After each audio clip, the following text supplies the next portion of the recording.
Okay, you guys ready to go? What we're going to do now is we're going to talk about competitive advantage. And obviously that's why, and we talked about why we have strategy and everything. And you know, the real key to things here for you as business students is competitive advantage. How are you going to get, how are you going to maintain, how are you going to grow your competitive advantage? First thing we want to answer is, what is competitive advantage? Anybody want to throw their hat in the ring? Go ahead.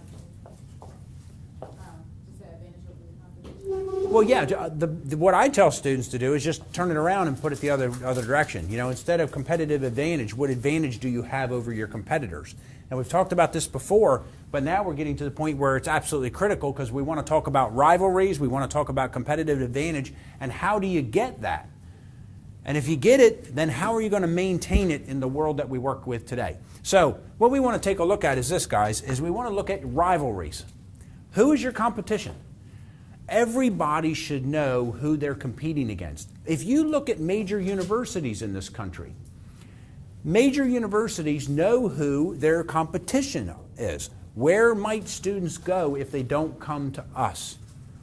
And so everybody knows who their peer group is. And that's what I always try to tell people is, when you're looking for who your competition is, look to who are your peers in the community.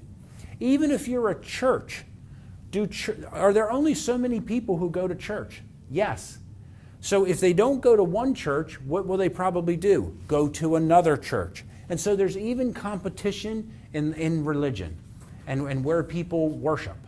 And so in all facets, we've got this type of thing going on, and we need to understand it. So what we want to look at is, in competitive advantages, how do you get it? How do you maintain it? How do you grow it if that's what one of your visions is for your organization? So when you look at your company, you need to take a hard look at it.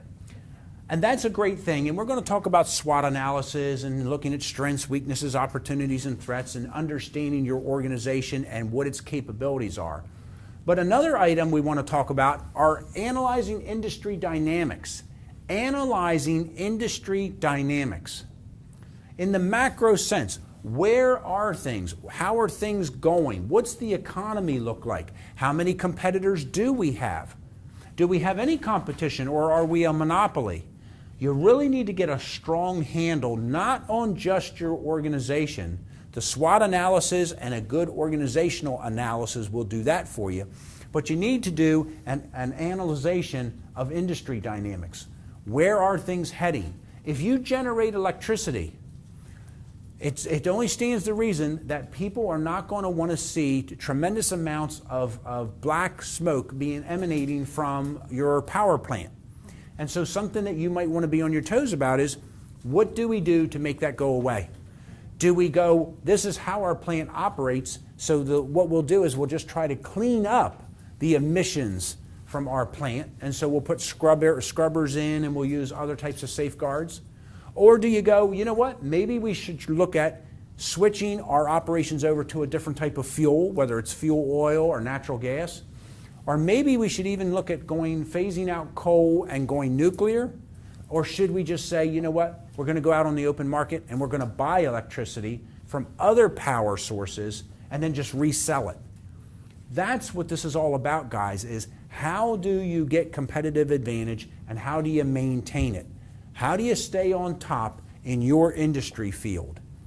You know, Chevrolet, as part of General Motors, learned during this economic crisis we just went through, is that just selling a lot of cars is not going to get the job done. You've got to have quality control. And when quality is not there, then people won't continue to buy today, because do we have the type of customer loyalty that we used to have 20 or 30 years ago? Absolutely not. And so if you lose customer loyalty and people are going to go buy from whoever has the best price or whoever has the best quality or which is easiest to get, then that's something you need to take into consideration. How else will you keep competitive advantage if you don't have your thumb on these things? So you really need to put your ear to the tracks. You need to be aware of your market analysis. You need to have data. You need to look at your sales. Where are you selling? How are you selling? Are there new clients coming in? What are your return sales look like? What's the competition on the horizon look like? You need to have a handle on all of that, and that all falls under analyzing industry dynamics. So please, 2 things you really need to have a handle on when you're looking at strategic planning and strategic management. That's 1, know what your environment looks like. Know what? Your industry dynamics. What's going on in our field of business? And then lastly, what's going on in our organization itself? What do we need to understand about ourselves and how we can fit into that?